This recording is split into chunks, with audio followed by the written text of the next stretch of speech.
I go to the post-ceasefire 1994 violence, if we look at the curve of violence that has occurred between Armenia and Azerbaijan, it was steady as far as low-intensity violence throughout the 90s and 2000s, and then since roughly 2014, we had a significant uptick in violence. By providing some numbers for you, we had 27 Armenian casualties throughout 2014, 35 Azerbaijani, and then in 2015, 40-something on each side. In 2016, of course, we had the April War, getting to 105 on the Armenian side, 115 confirmed casualties on the Azerbaijani side. Beyond individual tragedies that these casualties represent, beyond family tragedies, this information put together provides a substantial data set to study, to try to figure out certain things that may be obscured by official commentary. First of all, a couple of points on the validity of data. In my study, I only used information on the casualties that were confirmed by name, affiliation, and additional information from official sources and families. Most cases we had pictures also in the other supporting information. I used only Armenian sources for Armenian casualties and Azerbaijani sources for Azerbaijani casualties. In the case of Armenia, there is much greater transparency as far as revealing this information on a government level in a systemic way. And it's confirmed by non-government NGOs like Safe Soldiers website, the HCA Helsinki Citizens Assembly, Vanadzor. On the Azerbaijani side, there is a lot more secrecy as far as the casualty information, but the information still seeps out through independent sources. And I think we have a substantial data set that may not be totally complete, but probably represents most of the casualties that have occurred. So what is the purpose of this uses of this data? I think it's, if you think of the situation in this sort of conflicts, you have what people call a fog of war. Information is not revealed, embarrassing information is not revealed, information that might seem not advantageous is not revealed.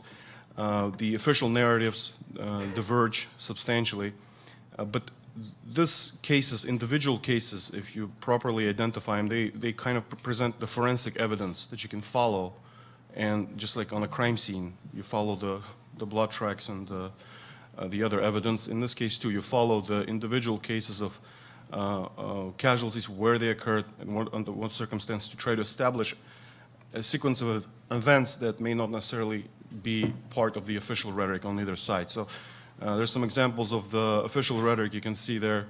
Obviously, Aliyev represents the events in April 2016 as a great victory, and the Defense Ministry seeks to establish a narrative of a limited operation that was successful. On the Armenian side, typically the representation is that there was an attack on Karabakh, but it failed to make substantial progress, and the enemies, in the words of Bako Saakyan, for example, the enemy's aggression completely failed, and there were considerable moral losses, or human, material, and moral losses, to realize these treacherous programs. Second part is to try to understand the actual sequence of events of what happened in under what circumstances, and that has multiple uses, both for clearly understanding what happened and also trying to figure out what capacity is there for future violence. Going back to the official narratives, the first reaction by Karabakh Defense Army to the fighting occurred at roughly 5 hours after the attack began. So it was overnight, of course. There was logistical issues, I'm sure, trying to figure out what's going on. Azerbaijani reaction occurred even later, about 4 hours after the Armenian reaction. And the first Azerbaijani reaction was interesting in a sense that They claimed to have captured territory already by then, around noon April 2nd.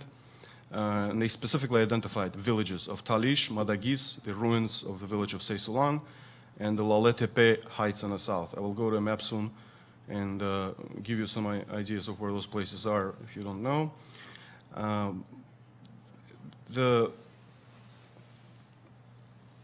This is sort of the contrast between the two sides. On the Azerbaijani side, you have this sort of the statement made for social media, for people on social media. The Azerbaijani media is, the official, or the mass media is already controlled and been warned since a couple of years ago not to spread any military information. And for the social media, the idea was to warn every individual on social media that by publishing information about casualties, and it says here, Shahid ve yaralılar berede dalkık olmayan informasyonu yaymayın. That means don't spread information about the dead and wounded during the conflict. And the contrast on the Armenian side, this is the Facebook page of Artsrun Ovanesyan, who basically updated it throughout the conflict with individuals and lots of details on each individual killed, etc. But of course, the information on the Azerbaijani side still came out because people were too excited about what was happening, and it was hard for them not to release that information if their relative or friend or acquaintance was killed, not to publicize his photo and his information and information from the funeral. So the information still came out.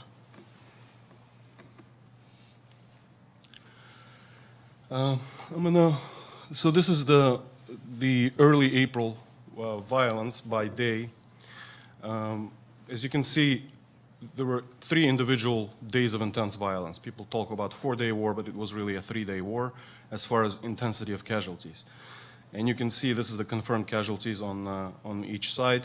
The first day of the fighting was the most intense and the most, I wouldn't say most intense, but most casualty prone. And now if we go to the map, this map actually I helped prepare for my former professor. It identifies the main areas of where the casualties occurred.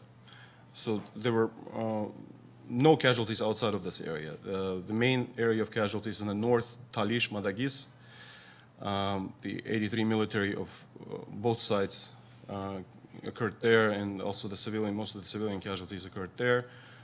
Slightly to the south, Mardakert Seysulan, you had 23 military casualties.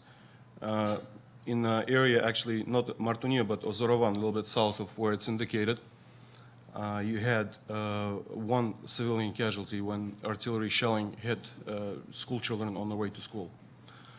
And in the very south, you have the second most casualty-prone area around Laletepe. This is the more detailed, the southern area. You can see, if you see the green line running from bottom to the right of the screen, that's the border with Iran. To the left is the Armenian position. You can see almost the white line, the thick white line is the line of contact between the Armenian forces on the left and the Azerbaijani forces on the right. And if you see the area I indicated as Laletepe, that's the heights where the fighting occurred in the south. Very, very close to the border with Iran. And this is in the north. If you look at the line of contact here is running from the top left of the screen to bottom right of the screen. You see the area of Talish in the north, the area of Madagis to the south, and area of Seysulan on the right. So this is where the fighting concentrated. When people talk about war along the entire line of contact, it did not happen with the same intensity everywhere. And of course, it did not happen in many places at all. And this is my really not a very good attempt to figure out how to compare the casualties at each of the individual locations for both sides, and indicating on April 2nd, you had, for example, substantial casualties in Armenian casualties in the south, on the 22nd casualties on April, and on the same day you had substantial Azerbaijani casualties in the middle or northeast Seysulan area. This is on April 3rd. You see there was sort of a relative hiatus. This in part had to do with bad weather. It was raining all day. In part it had to do with the fact that in the morning Azerbaijan actually announced a ceasefire or claimed to be ready for ceasefire because basically they thought that they achieved as much as they could achieve, in my opinion, and tried to stop the fighting, but the Armenians were still trying to recapture positions. And you could see substantial Azerbaijani casualties in Talish-Madagis area because that's where the Armenian counterattack was happening. There was no fighting in Seysulan anymore. The Armenian counterattack there happened on the first day. And Lale Tepe was relatively quiet that day. And this is on April 4th. Again, substantial casualties on Talish-Madagis area. This is when Azerbaijani sides started to use the suicide drones to try to stop the Armenian counteroffensive, and you see substantial Armenian casualties there and also the substantial Azerbaijani casualties there. Now, if we look at even more granularity, on April 2nd, when most casualties occurred, you could see the most Armenian casualties occurred in the very early hours of fighting. Between 4 a.m. and 8 a.m., 26 Armenian servicemen were killed. You could see that on that day, most Azerbaijani casualties occurred slightly later in the morning when the Armenian counterattack started to happen. And then there was not as much fighting towards the end of the day. This is my breakdown. It was too complicated to chart it. But I think it indicates certain very important elements of this fighting.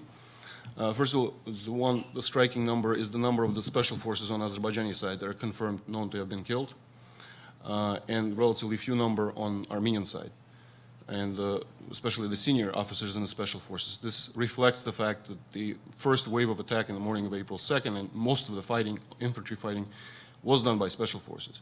So in the early hours, you had the attack by special forces against Armenian regular army. Later in the day, when the Armenian special forces got involved, they were fighting with the special forces of Azerbaijan directly. In terms of, you have the relative losses as far as the different branches. And another striking aspect of this is, of course, the number of Armenian volunteers who were killed. That's 13 volunteers killed, and 9 of them were actually killed in a single incident of the suicide drone hitting their bus in Talish. And this is an interesting map somebody from Azerbaijan prepared.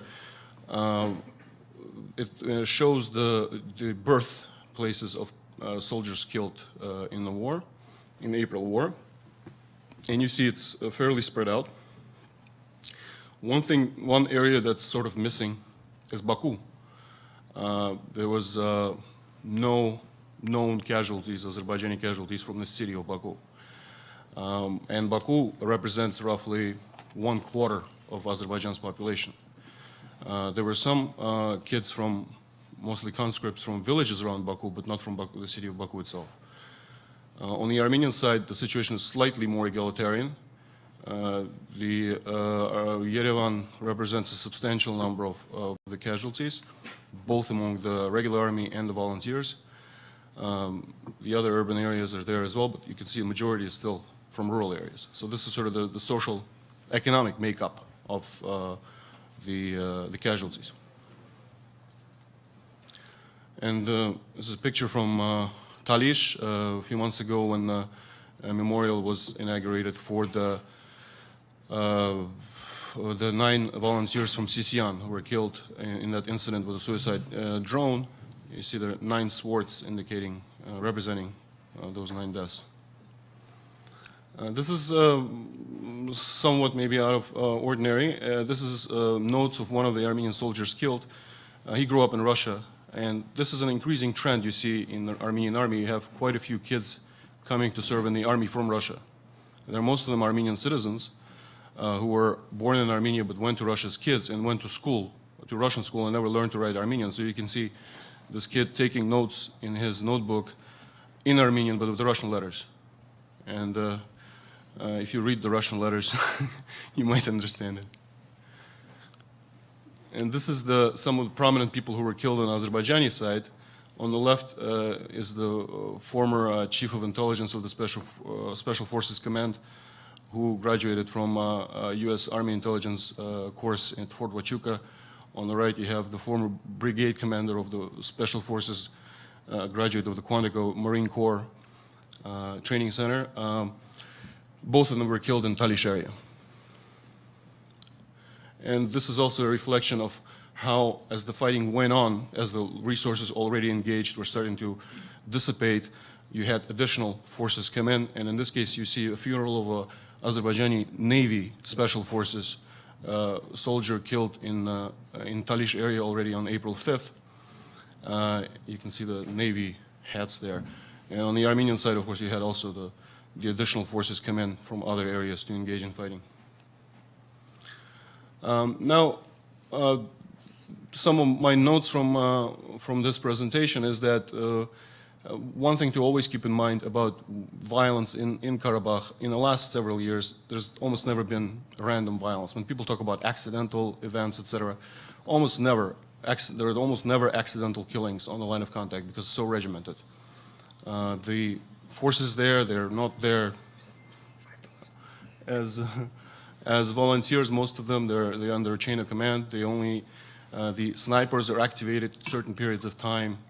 The caliber of weaponry used is activated with permission of the senior authorities.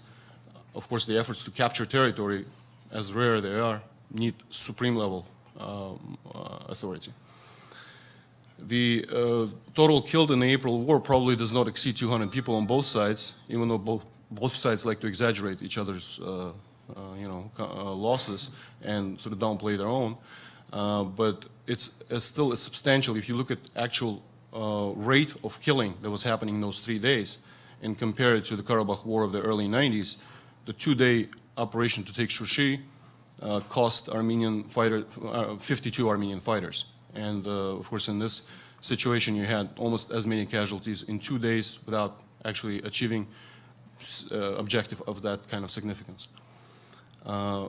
Both sides are actually very sensitive to military casualties, and perhaps counterintuitively, Azerbaijani government seems more sensitive to that information than Armenia is.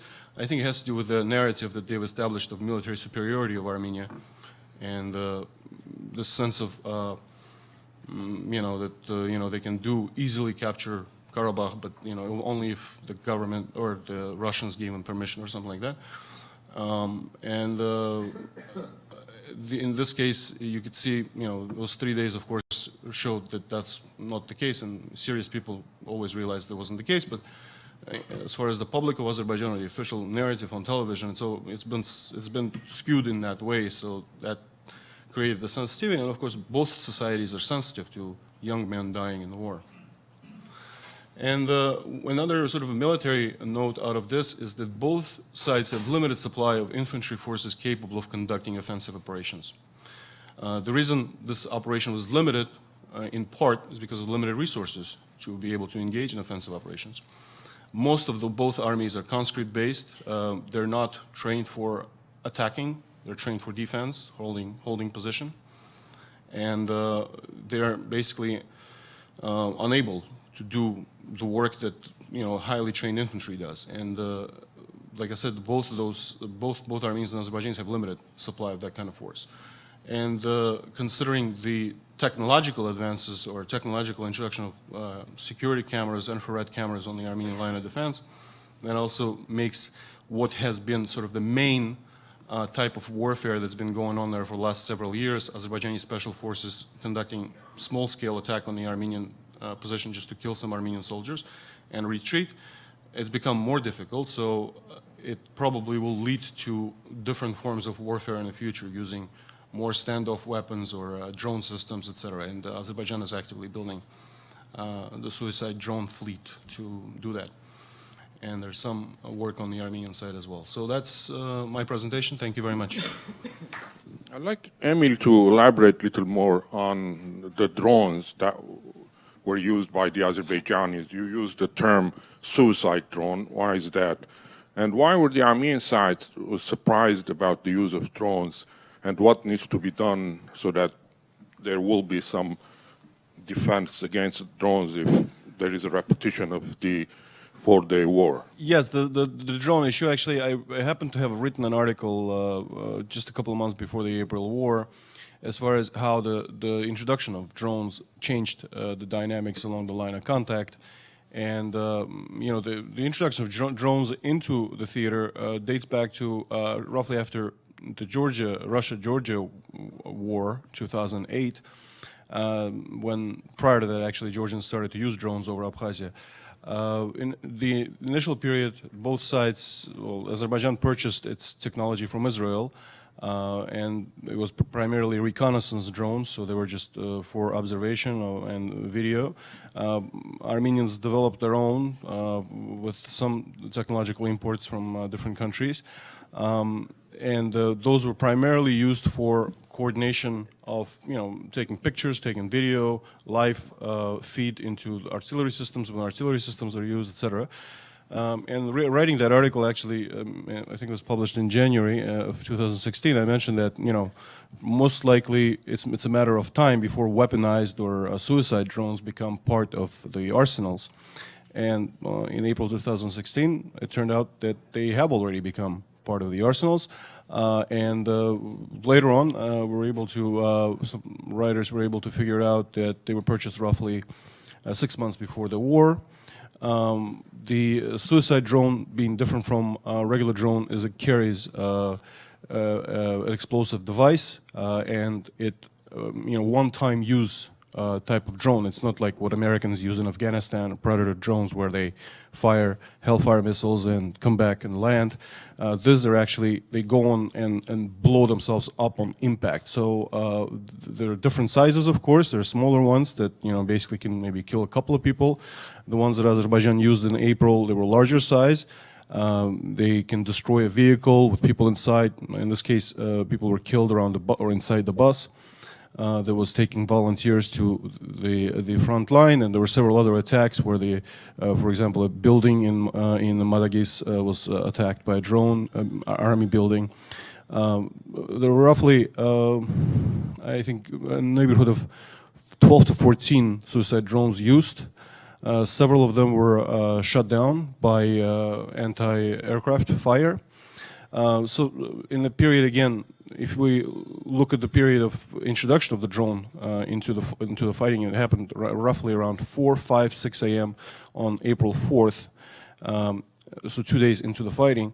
You know, the initial element of surprise resulted in significant casualties, but then as the crews were briefed on the fact that there's such a weapon in Azerbaijan's hands, they were able to bring down a number of them.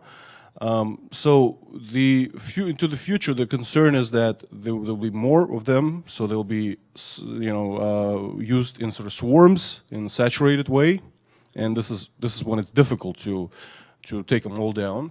And of course, they're also expensive. The bigger ones are expensive, and as a matter of fact, from what I understand, Azerbaijan used up its initial consignment that they got from Israel in August 2015. And during the fighting, an Azerbaijani plane came to Israel to get additional drones while the fighting was still going on. It was roughly April 4th or 3rd, 4th or 5th, I'm sorry, to get additional drones because they could see that the Armenian counterattack was developing, and I guess they're decided to use the latest in technology to both impress us Armenians and to stop the counteroffensive. So going into the future, that's going to be a much more important aspect of this conflict because, like I said, the countries are sensitive to military casualties.